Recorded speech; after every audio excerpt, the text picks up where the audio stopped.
Deus, eu tenho tentado fazer as coisas certas. E por que a minha vida não anda? Por que a minha vida não muda? Por que a minha vida não é um testemunho conforme deveria ser? Problema com a mãe, problema com o pai, problema no trabalho, injustiças por todo lado. E a pessoa se pergunta, eu vivo debaixo do chicote do inferno. Eu vivo debaixo das injustiças dessa vida, diz a pessoa. E eu comecei a pensar, a pessoa diz assim, mas eu tenho crido em Deus, eu tenho crido em Jesus. E ela começa a perguntar, Senhor, o que eu fiz para sofrer tanto? E o que eu tenho deixado de fazer para não ser respondido? Ora bola, se Deus disse na palavra, nem Ele pode voltar atrás. Eu estava pensando isso hoje. Vocês sabiam disso? Que a palavra de um rei não pode voltar atrás? César, quando era o governador de Roma, aquela jovem dançou, a jovem sobrinha dele dançou, seduzindo ele. E ele, embriagado, disse, se você me pedir, eu te dou até metade do meu reino. Ela não pediu a metade do reino, mas instruída pela mãe, que era amante de César, que queria o mal de João Batista, porque João Batista denunciou o pecado dela junto com o cunhado. E ela então instrui a filha dizendo, olha, pede a cabeça de João Batista. Ela vai e grita publicamente, já que ele disse, ele como rei disse, eu te daria metade do reino se você me pedir. Ele deu uma palavra para ela e ela disse, eu quero a cabeça de João Batista em uma tigela, numa bandeja. Ele sabia que ele estava encrencado, mas a palavra dele não poderia voltar atrás. Ele sabia que ele ia arrumar encrenca com o povo e com Deus. Mas a palavra saiu da boca. Um rei que se preza, mesmo que traga problema para ele, a palavra dele não pode voltar atrás. E ele disse para um dos seus soldados, vá na prisão, mate João Batista, traga a cabeça e entregue para ela. E assim foi feito. Se aquele pobre desgraçado deu uma palavra e cumpriu o que prometeu, eu comecei a pensar, e Deus? E Jesus? Nem Ele pode desfazer do que Ele disse. Deus não pode dizer assim, olha, eu pensei nessa palavra, eu até disse, mas eu mudei de ideia. Ele não pode. Ele seria um mau caráter se fizesse isso. Deus seria injusto se Ele falasse uma coisa na palavra e não cumprisse o que prometeu. Foi por isso que Ele disse, Deus não é homem para quê? E nem filho do homem para quê? Ele disse, falaria e não cumpriria, diria e não confirmaria. Mas qual o problema? A palavra dele diz uma coisa e a vida da pessoa diz outra. Quem está errado? Será que ele errou? Será que Deus estava brincando com a gente? Sim ou não, gente? Vocês têm que se perguntar. Vocês têm que perguntar para vocês se vocês realmente estão ou não estão na fé. Tudo que Deus fala, Ele não volta atrás. Se Ele disse que você está curado, você está curado. Se Ele disse que você é um abençoado, você é um abençoado. Mas se Ele falar que a pessoa é amaldiçoada, também é. Muita gente boa tem vivido assim. E não somente gente boa, gente ruim também, a gente sabe. Mas o fato é, aonde eu cheguei? Qual foi a minha conclusão pelo Espírito? A maioria das pessoas de fé religiosas tem vivido assim, contrária, aversa à própria vida. Amém, irmãos? Tem vivido ao avesso. Deus fala uma coisa, a vida dela é outra. Mas aí é a hora da gente refletir. A nossa fé é inteligente, a fé que te faz pensar, raciocinar. Aí eu comecei a pensar, por quê? Por que essas pessoas estão vivendo assim? Por que isso? Por que aquilo? Então o Espírito Santo veio. E o que eu vou dizer para vocês, eu recebi do próprio Espírito Santo. Você não queria uma resposta de Deus, Ele vai te dar? Amém? Por que tanta gente boa, gente sincera, gente honesta, gente que serve na sua igreja, serve lá, diáconos, obreiros, obreiras, mulheres de Deus, homens de Deus, pessoas de fé, mas por que a vida não muda, a vida não anda? Deus fala uma coisa e a vida é outra. Vocês querem saber o motivo? Eu vou dizer para vocês. E o Espírito Santo então me disse, sabe por quê, filho? A vida das pessoas não muda, não é mudada. Vocês estão prontos para ouvir? Eu nunca ouvi isso. Queria eu ter ouvido isso há 20 anos atrás. Vocês ouvem de bandeja. Mas a Bíblia diz que quem muito é dado, muito também vai ser cobrado. O povo dessa igreja será gravemente cobrado por Deus porque aprendem, mas não praticam. Mas vamos lá. Porque a maioria dessas pessoas de fé religiosas tem vivido assim, contrária, ao avesso, à própria vida. Vida de tristeza, vida de solidão, vida de agonia. Parece que o diabo é mais forte do que Deus. Vocês acham que o diabo é mais forte do que Deus? Quem sabe que Deus é muito maior do que o diabo? Dá um glória para ele aí, para Jesus. Então vai agora, escute bem isso. E o Espírito Santo então disse assim a mim, filho, eu vou te mostrar porque a vida das pessoas, elas entram para a igreja, mas a vida dela não muda. Ele me disse, porque a maioria não é uma minoria, é a maioria das pessoas que estão dentro da igreja, que têm uma fé, que são pessoas até honestas, boas, a maioria dessas pessoas, ele me disse que tem resistido em fazer a vontade de Deus. Estão fazendo a sua própria vontade. Aí eu pergunto, já que ele disse, você acha que tem feito a vontade de Deus? Você tem feito a vontade de Deus? Você acha que você tem feito a vontade de Deus? Sejam sinceros. Ou você tem estado nessa estatística que o Espírito Santo me deu? A maioria das pessoas que estão dentro da igreja, a vida delas não reflete o que Deus diz, porque elas têm resistido fazer a vontade de Deus. Há uma resistência. Ou vocês acham que é fácil fazer a vontade de Deus? É fácil você ser membro de uma igreja, é fácil você pertencer a uma congregação, é fácil você vir para a igreja. Agora, meu amigo, minha irmã, fazer a vontade de Deus exige sacrifício. Amém, gente? Aí o Espírito Santo, sempre que ele me fala alguma coisa, ele me leva para a Bíblia. Ele disse assim para mim, filho, sabe? O meu povo tem sido teimoso, empacado. Tem muito crente dentro da igreja empacado, teimoso. Eu não vou fazer o que Deus quer, eu vou relutar contra a vontade de Deus. Não se humilha, não se rende, insiste em fazer o que quer, a própria vontade, o seu próprio querer. E o problema vai dar com a cara na porta, na parede, e depois vai ficar desnorteado sem saber o que fazer. Olha o versículo que ele me deu, abra a sua Bíblia aí. Eu gosto da Bíblia. Salmos 32, versículo 9. Deus fala aqui de teimosia. Por isso que sofre. Por isso que apanha. Apanha de quê? Da vida. Apanha do diabo. Vocês acharam Salmos 32, 9? Olha o que diz aí, gente. Isso aqui é fantástico. Olha o que ele diz. Não sejam como quem? Como um cavalo. E como quem mais? Como uma mula.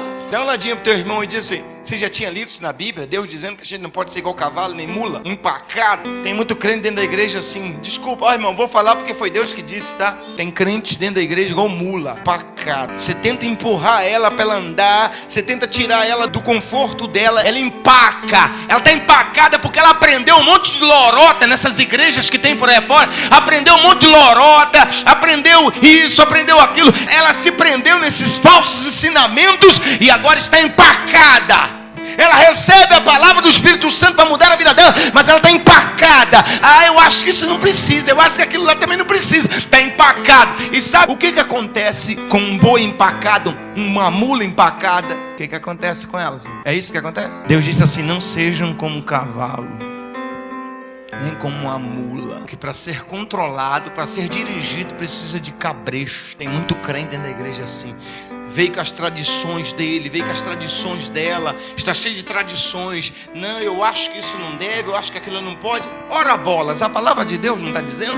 Por isso a vida fica empacada, a vida destruída, a vida empacada, porque está igual uma mula, está igual um cavalo empacado na sua maneira de pensar e não quer agir, não quer mexer, não quer sair do lugar. E a Bíblia diz lá em Provérbios que a vara é para as costas dos tolos. Deus diz que não podemos ser como um cavalo ou uma mula que não tem o quê? Entendimento, não é esclarecida. Você tem que entender o que a palavra de Deus diz.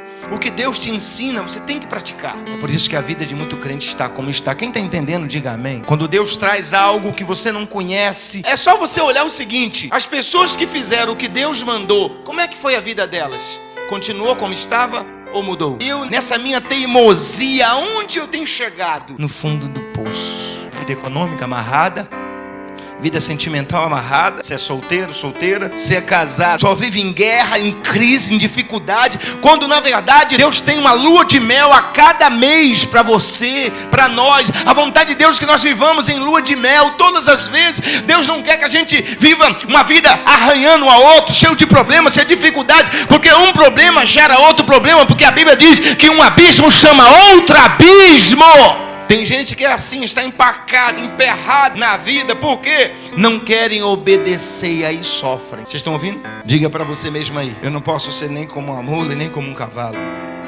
Eu preciso me mexer. Agora abre a sua Bíblia aí, vamos ler outro texto que o Espírito Santo me deu. Isaías 51, versículo 2. Olhem isso. Olha a ordem de Deus aí. Isso é uma ordem. Ele diz assim: olhai para quem? Olhai para Abraão. Vocês nunca pararam para pensar por que Deus está mandando olhar para esse camarada? Deus está dizendo: olhai para Abraão e para Sara. Olhe para eles. Por que Deus pede para olharmos para Abraão? O que Ele nos quer mostrar? Se não houvesse algo importante Deus não mandaria a gente olhar, amém, gente? Deus quer nos mostrar o que, pastor? Aonde a fé obediente de Abraão levou ele e aonde a teimosia de muito crente tem levado ele. Deus está dizendo, olha onde a fé obediente de Abraão levou ele, dando para Deus algo que não daria para ninguém. O que o Abraão deu para Deus, ele não daria nem para a mulher dele. Deus manda a gente olhar para Abraão, porque o Abraão é um homem chegando ao limite da fé. Até onde Deus podia provar um homem, ele provou esse camarada chamado Abraão. Vocês estão ouvindo isso, irmãos? Deus mostra um homem chegando no limite da fé a ele, a ponto de fazer um juramento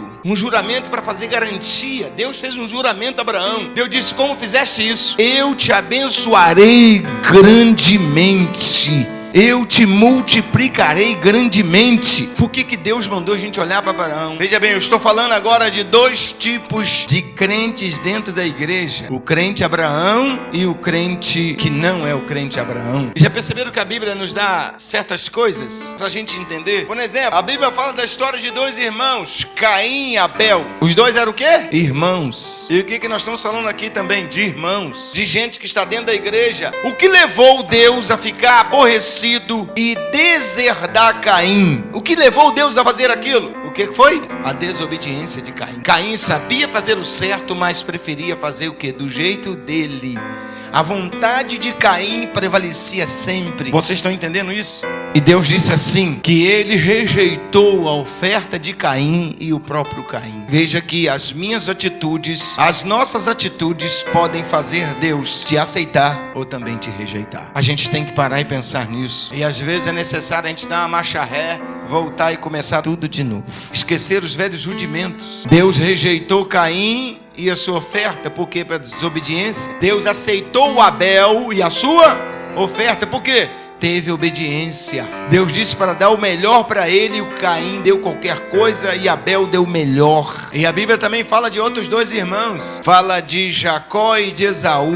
Se existe uma coisa, irmãos, que Deus despreza, que Deus aborrece, é quando a gente despreza aquilo que ele dá pra gente. Quando a gente despreza o que Deus dá pra gente, ele fica aborrecido. Você já parou para ver na Bíblia tudo que Deus te deu? O presente maior que Deus nos deu se chama Jesus Cristo. Jesus Cristo. Através de Jesus, nós agora estamos sentados à direita de Deus nas regiões celestiais, reinando com ele. Mas isso aí é outra história, vamos seguir em frente. E o que aconteceu? A Bíblia diz no livro de Malaquias, por que Deus rejeitou Esaú? Porque ele rejeitou, ele desprezou a primogenitura. A primogenitura era um presente de Deus. Ele desprezou uma bênção de Deus. Irmãos, escutem uma coisa, desprezar, pense bem.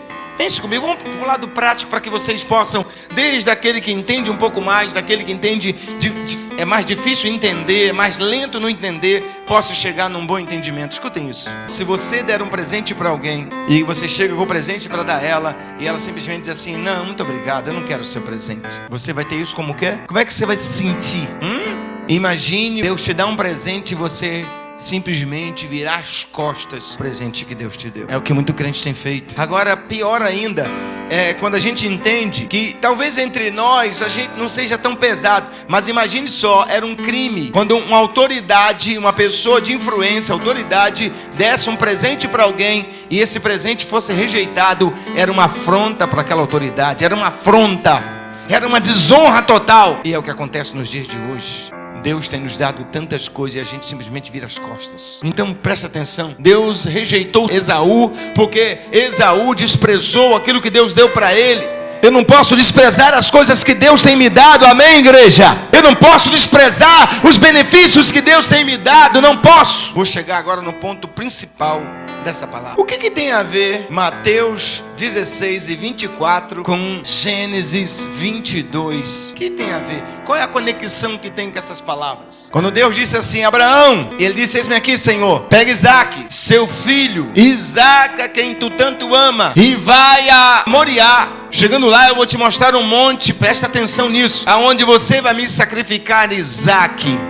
Moriá ficava a 3 dias de viagem. E a Bíblia diz no versículo 2 que o Abraão acordou logo de manhã cedo. Logo pela manhã cedo, ele acordou cedo, cortou lenha, preparou tudo para ir em direção o quê? Ele parou com tudo que estava fazendo. Nós não sabemos o que Abraão estava fazendo. Se ele estava dando ordem aos seus servos, se ele estava, o que ele estava fazendo, não sabemos. Mas ele parou tudo para quê? Para obedecer a voz de Deus. Ele parou tudo. Ele deixou de fazer tudo o que estava fazendo. Por quê? Para o Abraão a prioridade não era o que ele queria, mas para Abraão a prioridade era o que Deus queria. Deus diz: olhem para Abraão, é isso que Deus quer que a gente enxergue. Disposição para fazer o que Deus quer. Será que vocês têm disposição para fazer o que Deus quer? Ah, Deus falou, eu estou dentro, eu vou fazer. Deus falou, eu não quero nem saber. Eu vou e levantar logo cedo no dia seguinte e começar o que Deus mandou. Tem gente que Deus tem que falar mais de uma vez, e muitas vezes Deus fala e ela não ouve. Por quê? Então Abraão pega logo de manhã e vai 3 dias caminhando. Agora vamos ver a conexão onde o Espírito Santo me mostrou isso. Mateus 16 e 24 diz assim: então Jesus declarou dizendo aos seus discípulos: se alguém deseja seguir-me, negue-se a si mesmo. Negue-se a si mesmo. Eu quase que chorei essa manhã quando eu estava meditando sobre isso. Olhem para mim. Olha o que Jesus disse aqui, gente. Preste atenção nisso. Eu falei que muitos crentes não recebem a bênção de Deus porque estão lutando contra a vontade de Deus. Você acha que pode chegar a algum lugar longe da vontade de Deus? Acha que você pode conseguir vitória sem a vontade de Deus estar envolvida? Pensem bem agora.